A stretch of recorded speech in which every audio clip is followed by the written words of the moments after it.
أعوذ بالله من الشيطان الرجيم. بسم الله الرحمن الرحيم. قل إن كانت لكم الدار الآخرة عند الله خالصة من دون الناس فتمنوا الموت إن كنتم صادقين ولن يتمنوه أبدا بما قدمت أيديهم والله عليم بالظالمين ولتجدنهم أحرص الناس على حياة ومن الذين أشركوا يود أحدهم لو يعمر 1000 سنة وما هو بمزحزحه من العذاب أن يعمر والله بصير بما يعملون. ان سے کہو اگر آخرت کا گھر اللہ کے نزدیک سب لوگوں کو چھوڑ کر صرف تمہارے لیے خاص ہے تو مرنے کی تمنا کرو.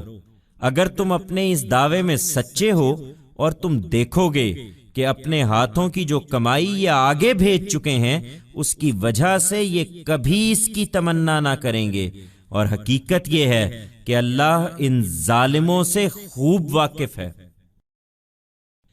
اور انہیں تم سب سے بڑھ کر جینے کا حریص پاؤ گے، اور حد یہ ہے کہ ان لوگوں سے بھی بڑھ کر جنہوں نے شرک کو اپنا مذہب بنایا ہے. ان میں سے ہر ایک یہ چاہتا ہے کہ کاش وہ 1000 سال جیتا رہے، درا حالے کہ اگر یہ عمر بھی اس کو مل جائے تو اس سے وہ اپنے آپ کو اللہ کے عذاب سے بچا نہ سکے گا. اور اس میں شبہ نہیں کہ جو کچھ یہ کرتے ہیں اللہ اسے دیکھ رہا ہے.